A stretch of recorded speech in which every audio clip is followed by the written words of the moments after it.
За сайн байцгаана уу, энэ өдрийн мэндийг хүргэе. За би ялалтын стратеги гэдэг булан нэгээд за үүндээ болохоор амжилттай одоо бизнес эрхэлж чадсан хүмүүсийн тухай оруулахар шийдсэн. За өмнөх дугаартаа бол Elon Musk-ын тухай ярьсан. За энэ дугаартаа бол би Jeff Bezos-ийн тухай ярихаар боллоо. Тэгэхээр Jeff Bezos бол өнөө цагийн бизнесийн одоо хамгийн том оддын бас нэг шүү дээ тий. Гэхдээ түүнийг одоо өнөөдрийн хэмжээнд хүрчихсэн дэлхийн худалдаа авалтын хэвийн маягийг одоо бүхэлд нь өөрчилсөн хүн байгааг бол хинч төсөөлөөгүй үе бол байсан. За түүний амжилтыг ярьж хэлэхэд ихэнх хүмүүс баялаг, технологи, за Amazon-ы томоохон өвдөг инновац зэргийг бол боддог баг. Гэхдээ үнэн хэрэгтээ бол түүний амжилтын одоо уг үндэс нь маш энгийн зүйлээс эхэлж байгаа. Тэр бол өвдгөө шороо болтол нь одоо ажилдаг тий, удаан хугацааны бодлого гаргаж чаддаг, эрсдлээс огт зүгтаадаггүй, ухаалаг туршилт хийдэг, өдөр бүр асуудлыг анзаараад шийдэл хайдаг хүн. Тэгэхээр түүний багад өссөн орчин нь болохоор жирийн л нэг Америкийн айл байсан. Гэхдээ тэр жирийн амьдрал дундаас бол нэг чанарыг маш эрт олж авсан байт юм байлээ. За энэ нь бол юу гэхээр сониучсан байгаа юм. Тэр хүүхэд байхдаа бол бүх юмыг задлж үздэг сониуч байж л те. Радио, тоглоом, дугуй бүр хүрэгчээ хүртэл задаж үзсэн байгаа юм л да. За ягаад ийм бүцтэй юм бол яаж ингэж ажиллаад байгаа юм бол гэсэн асуудлууд бол түүний толгоноос ерөөсөө салтгүй байсан гэж байгаа. Тэгэхээр энэ нь бол хүүхэд наснд инновац асуудал шийдэх гэсэн хоёр үндсэн суурь чадварыг бас бүтээсэн байж болох юм а гэж үзэж байна. За залуудаа тэр бол математикийн өндөр оноотой, техникийн хандлагатай хүн байсан ч гэсэн өөрийгөө бол бизнес эрхлэн гэж огт бодож байгаагүй гэсэн. Хүмүүс түүнийг хожим бол Amazon-ыг байгуулсан хүний дүрээр л бол мэддэг шүү дээ. Гэхдээ түүнд бизнес хийхээс өмнө маш тодорхой бас зорилго бий болчихсон байсан. За энэ бол дэлхийг өөрчлөх ирээдүйд үн цэнтэй зүйл хийх гэсэн мөрөөдөл юм байгаа юм. Тийм ч учраас Wall Street-ийн одоо өндөр цалинтай ажил, доктортой амьдралаа орхиж эрсдэл рүү Jeff Bezos бол алхаж чадсан. Тэр үед бол интернет гэдэг зүйл бол шинэхэн хүмүүс ойлгохгүй байсан үе л дээ. Гэхдээ интернет хэрэглээ жил бүр одоо 2003%-аар өсөж байсан тухай тэр статистик мэдээллийг Jeff Bezos олж хараад юу гэж утсан бэ гэхээр энэ бол яг миний боломж гэдгийг бол ойлгосон гэж байгаа юм.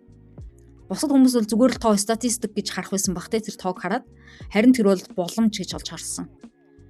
Тэр том шийдвэрийг нэг л аргумент дээр тулгуурлан гаргасан байдаг бахна шүү дээ. Энэ нь бол түүнийг харамсах эрсдлийн хүрээ гэж нэрлэдэг арга зүй юм байгаа юм. За юу гэсэн үг вэ гэхээр тэр өөрөөсөө ингэж асуусан гэж байгаа юм. За 80 нас үрээд эргэж харахад би юунд хамгийн их харамсах бол доктортой ажилдаа байсан мөртлөө интернет үсгийг харж зүгээр суусан байвал би үүнд харамсах нь тодорхой гэж. За энэ бол түүний бодол байсан. Ингээд Jeff Bezos маань Нью-Йоркийн оффисд ороход их нэртэйгээ хамт Amazon-ы бизнес төлөвлөгөөгөө бичсэн гэдэг. За энэ яг кино шиг сонсогдож болох ч гэсэн түүний одоо түүхийн эхлэл нь үнэхээр л ийм энгийн байсан. Бизнесээ гаражид эхлүүлэн компьютер ширээ, дуу чимээ хийхдээ жижигхэн өрөө энэ бүхэн бол түүний бизнесийн эхлэл нь байсан. Гэхдээ яах нь энэ бүгдээс дэлхийн хамгийн том одоо компаниудын нэг нь төрснийг бид одоо мэддэг боллоо тийм ээ. За тэр эхлээд номоор эхэлсэн. За яагаад ном бэ гэж юу? Учир нь номын төрөл ангилал одоо маш олон за бараа хадгалахад шаардлага нь харьцангуй бага түгээх үйл ажиллагааны хялбар байсан. Ердөө логикийг зөв харсан гэсэн үг. Олон хүн бизнес эхлүүлэхдээ өсөн зүйлээ хийдэг бол бизнес эхлүүлэхдээ зах зээлд идэв тохирсон хугацаанд өсөлттэй салбарыг бол сонгосон гэсэн үг. Тэгэхээр энэ нь бол түүний анхны том стратеги нь байжээ гэж үзэж болохоор байна. За Amazon-ы эхний ажилтнууд бол бүхэн шиг тийм жижигхэн оффист өдөр шөнөгүй ажилладаг байсан. За захиалга ирэх бүхэрд хин нэг нь алхаж отож хайрцгийг нь аваад боогоо, савлаад гар аргаар хөргөлтөнд бэлтгэдэг байсан. Тэд ихлээр ширээ худалдаж авах мөнгөгүй байсан учраас хуучин хаалгыг тавир болгож ашигладаг байсан юм билээ. За Jeff Bezos хүртэл ачаа өөрч хайрцаг зөөж захиалга бэлддэг байсан. Тэр зүгээр нэг дарга шиг биш те харин илүү багийн гишүүн шиг ажилладаг байсан гэж ярьдаг. За энэ зарчим бол Amazon-ы соёлын нэг том хэсэг болсон байдаг өдгөө. Дарга гэдэг бол ажил хийхгүй хүн биш шүү дээ тий. Хамгийн түрүүнд одоо үлгэрлэн ажилдаг хүнийг бол хэлж байгаа. За тэгэхээр түүний арга барилын одоо цөм нь бол илүү үйлчлүүлэгч төвтэй сэтгэлгээ бол байсныг бол бид олж мэдсэн. Тэр үргэлжлэл нэг зүйл ярьдаг байсан байгаа юм. За хэрэглэгчл одоо бидний төлөө шийдвэр гаргадаг. Тэдний сэтгэл ханамж бол бидний ирээдүй гэж хэлдэг. Хэрвээ одоо нэг хүн $1 хэмнэх боломжтой бол Amazon тэр боломжийг хайдаг байжээ. Хэрвээ хэрэглэгч илүү хурдан үйлчлэгээ хүсэж байвал тэд бас үйл явцыг бүтээн байгуулдаг байсан. Тэгэхээр энэ бол ерөөсөө Amazon-ыг бусдаас ялгаж байгаа гол соёл нь юм байгаа юм. За бизнесийн бас нэг чухал дадал бол урт хугацааны сэтгэлгээ. Одоо ашиг болохгүй байсан ч гэсэн ирээдүйд үнц нь өгнө гэж үзэл юм бол тэр шууд хөрөнгө оруулдаг байсан. За Amazon бол олон жил ашиггүй ажилласан ч гэсэн үнэндээ стратегийн шийдвэр байсан байх нь байна. Тэр нь одоо шинэ санаа, систем, технологид хөрөнгө оруулалт бол урт хугацаанд хожирно гэдэгт бол бат итгэдэг байсан байх нь байна. За тэгээ бусад хүмүүс эцэрхий богино хугацааны ашиг руу хөөцөлдөж байхад бол түүний хараа нь үргэлж 10-20 жилийн саатахыг бол харж чаддаг байжээ. За түүний бас нэг зарчим байгаа юм. Энэ нь юу вэ гэхээр үр ашигтай шийдвэр гаргалт. За Безос бол шийдвэрийг хоёр ангилдаг байсан. Эргэж буцаж болох шийдвэр болон эргэж буцааж болохгүй шийдвэр гэж. За буцааж болох шийдвэрийг тэр маш хурдан гаргана. Туршилт хийж үзнэ, буруу бол засна. Харин буцааж болохгүй чухал асуудлаа бод маш сайтар бодож, олон талаас нь илүү харж, тогтвортой шийдэж чаддаг байсан. За энэ нь түүнд бол хурдан хөдөлгөөнтэй мөртлөө ямар нэгэн том эрсдэлт орохгүй байх боломжийг бол олгосон гэж үзэж болно. За GPS үргэлж одоо туршилтын үн цэнийг маш сайн онцолдог байсан. За тэр бол Amazon-ыг технологийн компани гэдэг. Учир нь яагаад вэ гэхээр туршилт хийж бүтлгүүдэж дахиж туршиж эцэст нь зөв шийдэлд хүрдэг болохоор тэр. За тэгэхээр Kindle Prime зэрэг Amazon-ы томоохон амжилтууд бүгд л бас туршилтаас эхэлтэй. За тэдний өдөр тутмын ажлын дадлж гэсэн нэлээд онцлогтой. За Bezos болохоор өглөө эрт босдог. За чухал ажлыг хамгийн эрт хийдэг. За тэр хүнтэй уулзах цагийг ч гэсэн өглөөний хэсэгтээ төлөвлөдөм байлээ. Учир нь тарих бол хамгийн цэвэр, за төвлөрөл хамгийн өндөр байдаг үе гэж бодсон байх нь. За тэр өдөрт бол олон уулзалт бас хийдэггүй.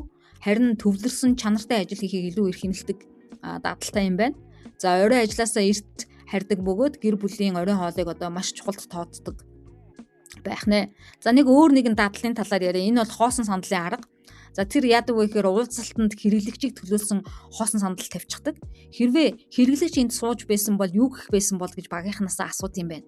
За энэ нь шийдвэрийг бүр гаргаж байгаа шийдвэр болгоно нь хэрэглэгчийн өнцгөөс харах боломжийг олгодог гэсэн үг. За Безосын нэг давуу тал бол айдастай тулгарх чадвар байгаа. Хүмүүс эрсдлээс бол айнаа. Мөнгө алдахаас айдаг, бусдад шоолуулахаас айдаг. Харин Безос бол удаан хугацааны зорилготой байсан учраас богино хугацааны тэр айдас, дарамт, алдаа, хүндрэл бол нэг унаад байдаггүй хүн байсан юм байна. За тэр бол бүтлгүүтэл инновацийн одоо үнэтэй хамтарч ирдэг зүйл гэдэгт бол итгэдэг, тэгж хэлдэг юм байна л та. Өөрөөр хэлбэл бүтлгүүтлийг зөв ашиглаж чадах юм бол энэ сургамж шүү гэж боддог. За мэдээж хэрэг тэр маш их уншина. Хүүхэд байхаас л ер нь номыг аюу их уншдаг, номын сайн найз байсан гэж байгаа. Тэгэхээр Amazon-ыг номоор ихлүүлсэн ч магадгүй үүнтэй холбоотой байж болох шүү дээ, тий. Тэр одоо удирдлагын багтаа ном унших бол заавал даалгадаг бол хүмүүс сайн мэддэм байлээ. За номын хүчээр удирдлага, сэтгэлгээ, стратеги, инновацийн чанар өсдөг гэж тэр үздэг.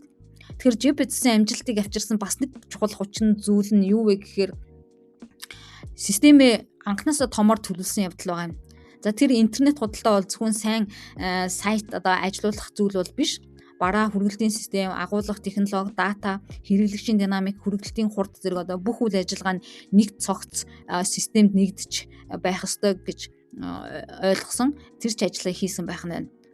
За энэ бол Amazon-ыг ямар ч өрсөлдөгчгүй болгосон нууц гэж хэлж болно. Тэгэхээр өнөөдөр Amazon бол зөвхөн худалдаа биш болчихлоо шүү дээ, тий. Технологи, логистик, дата удирдлага, видео стриминг, хиймэл оюун, робот систем, үйлдвэрлэлийн технологид олон салбарт хэрэглэх болсон. За энэ бүхэн бол яалтчгүй Jeff Bezos-ийн урт хугацааны харааных нь сэтгэлгээнийх нь үр дүн гэж хэлж болохоор байна. За одоо бид түүний амжилтаас юу сурах вэ гэдгийг бол эргээд харъя л да, тий.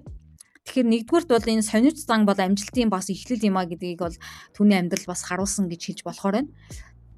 За яагаад, яаж, хэрхэн гэдэг асуултуудаас бол тухайн хүн шин санаа төрүүлдэг юм байна. Сонирч байх нь бол хизээч үн цэнэгүй болдгоо юм байна гэдгийг бол бид мэдэж болохоор байна, тий.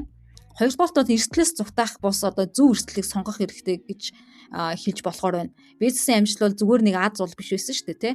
Илүү зөв эрсдлийг тооцоолж зөв өсрэлт хийсний үр дүн гэж ойлгож байгаа.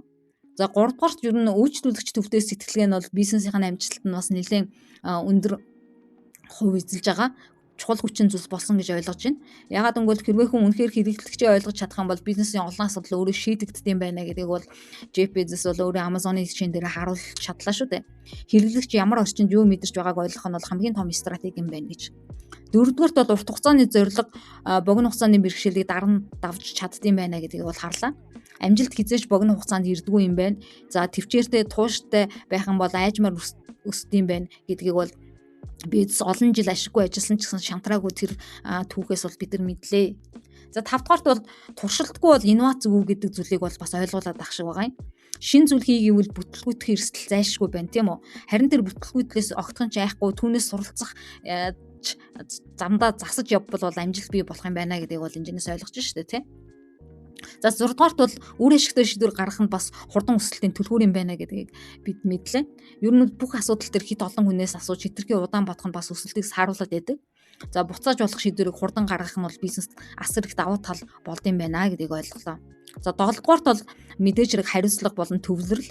Тэгэхээр бизнес бол чухал ажлыг хамгийн түрүүнд өглөө эрт хийдэг. Өглөөний төвлөрөл бол хамгийн чухал байдаг учраас энэ үедээ хийх дагталтай юм байлээ. Тэгэхээр энэ нь өдөр бүдрийн ажлын чанарт бол нөлөөлдөг нь бол гарцаагүй. За 8 дугаарт бол системтэй сэтгэлгээ гэж байгаа. Зорилго том байгаад тэр зорилготой хүрэх гэвэл системийг одоо бүхэлд нь харах зайлшгүй шаардлагатай тийм ээ. Тэгэхээр интернет дурлал худалдааг бол зөвхөн борлуулалт гэж хараагүй шүү дээ. Харин том систем гэж харж чадсан. Тэр сэтгэлгээ нь бол амжилтын гол суурь болсон гэж үзэж болохоор байна. Тэгэхээр бид нар хамгийн гол сурах зүйл бол зорилгын төлөө тууштай байх нь бол бидний одоо тэрний түүхээс одоо сурж болох хамгийн гол зүйл байх гэж бодлоо. За мэдээж хэрэг Безос бол Крашд эхлээд жижигхэн өрөөнд өдөр шөнөгүй ажилласан, олон жил ашиггүй явсан, бас олон туршилт, олон бүтлгүүтлийн дараа л амжилтанд хүрсэн. Тэгэхээр амжилт бол мэдээж хэрэг аз болгохтон ч биш. Харин ч одоо төсвөр төвчээр, стратеги, тууштай байдал, зорилгоо алдахгүй байх гэсэн дөрвөн хүчин зүйлээс бол бүрдсэн үр дүн юм байна гэдэг нь бол энэс харагдаж байгаа. Тэгэхээр ер нь хараад хахад түүний амжилтын гол нууц нь энгийн юм шиг хэрнээ үргэлж одоо үнэн байдаг нь бол энэ зарчмууд дээр тогтсоноос харж байгаа. Одоо Amazon бол дэлхийн худалдаа технологийн одоо хамгийн том нөлөөтэй хүч болж чадсан байгаа шүү дээ. Энэ бүхэн бол Jeff Bezos-ийн ухаалаг шийдвэр, зоригтой хаалгам, системийн сэтгэлгээ, урт хугацааны бодлогын үр дүн бол зайлшгүй мөн. Тэгэхээр өнөөдөр бид түүний амжилтын талаар ярьж байгаа ч гэсэн энэ нь тэр бол жирийн хүн байсан юм байна. Ялгаатай зүйл нь тэр асуултаас зүхтаадгүй, асуудлаас бас хаширалдгүй шийдэл хайж, боломж харж, зориг гаргаж тууштай байсан хүн юм байна гэдгийг бол ойлголоо. Тэгэхээр хүн ер нь бол зоригтой, тууштай байж аливаа асуудлыг туршиж үзэж чадах юм бол амжилтанд бол хүрэх нь бол тийм ч хэцүү биш. Холын зориг бол биш юм байна гэдгийг бол бид олж авсан баг. Ойлгож авлаа шүү дээ, тийм. За, энэ үрээд видеого өндөрлөө. За та бүхэнд энэ видео таалагдсан бол лайка дараарай, комент үлдээгээрэй, subscribe хийгээрэй. Дараагийн дугаар хүртэл баяртай.